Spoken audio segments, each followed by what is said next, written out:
नमस्कार, जय शिवराय। जैसे कि मैंने आपको पिछले वीडियो में बताया था कि 79A इशू करने से पहले म्हाडा को कुछ प्रोसीजर फॉलो करने थे। क्योंकि वो प्रोसीजर उन्होंने फॉलो नहीं किए, इसलिए आज तक हम लोग का रीडेवलपमेंट स्टार्ट नहीं हो पाया है। लेकिन आज के वीडियो में हम लोग जानते हैं 79A इतनी बुरी तरह से फेल हुआ कैसे। ये सब जानने के लिए सबसे पहले हम लोग चलते हैं 2023 में।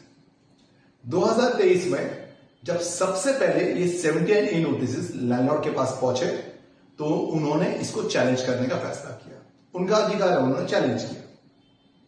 कोर्ट ने म्हाडा से पूछा कि आपको पता कैसे चला कि ये बिल्डिंग डेंजरस है, क्योंकि 79A के हिसाब से आपको पहले बिल्डिंग को डेंजरस डिक्लेयर करना होगा।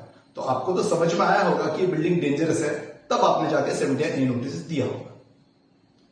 तब म्हाडा का जवाब था एज ऑफ द प्रॉपर्टी और दूसरा विजुअल इंस्पेक्शन।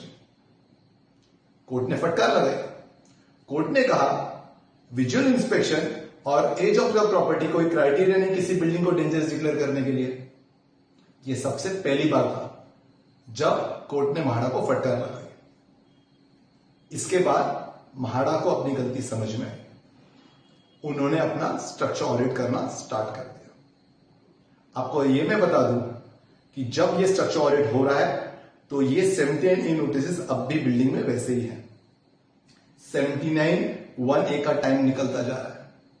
79(1)(b) लोगों के पास आ चुका है, टेनेंट्स के पास आ चुका है। टेनेंट्स खुश है, दिवाली मना रहे हैं कि उनका फाइनली रीडेवलपमेंट स्टार्ट होगा। लेकिन उनको क्या पता था कि आगे क्या होने वाला है।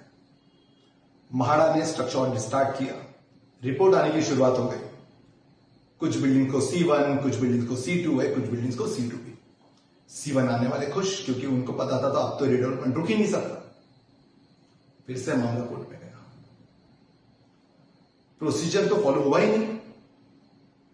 आपने 79A नोटिस वहां पे रखा और उसके बाद स्ट्रक्चर ऑडिट किया, जबकि प्रोसेस में साफ लिखा हुआ है कि आपको स्ट्रक्चर ऑडिट पहले करना है और 79A नोटिस बाद में।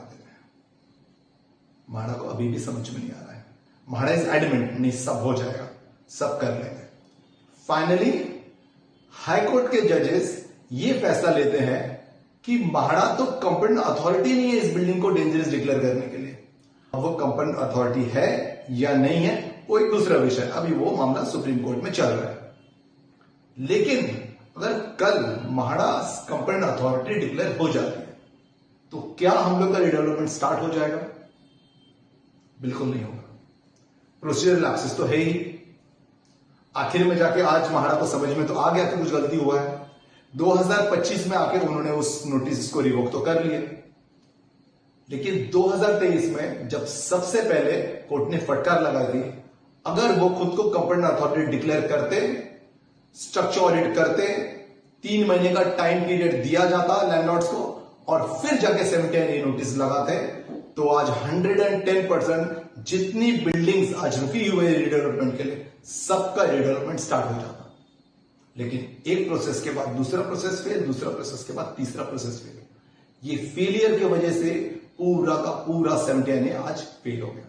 और 30 अक्टूबर को लैंडलॉर्ड्स ने अभी सुप्रीम कोर्ट में एक SFP फाइल किया है 79A को चैलेंज करते हुए। सब मामलों पे नजर रहेगी, लेकिन आज इस वीडियो के माध्यम से आपको समझ में आ गया होगा कि 79 एग्जैक्टली फेल कैसे हुआ। आप सबका बहुत बहुत धन्यवाद। मैं मुकेश साह पेंचे, पागड़ी एकता संघ अध्यक्ष। जय हिंद, जय महाराष्ट्र।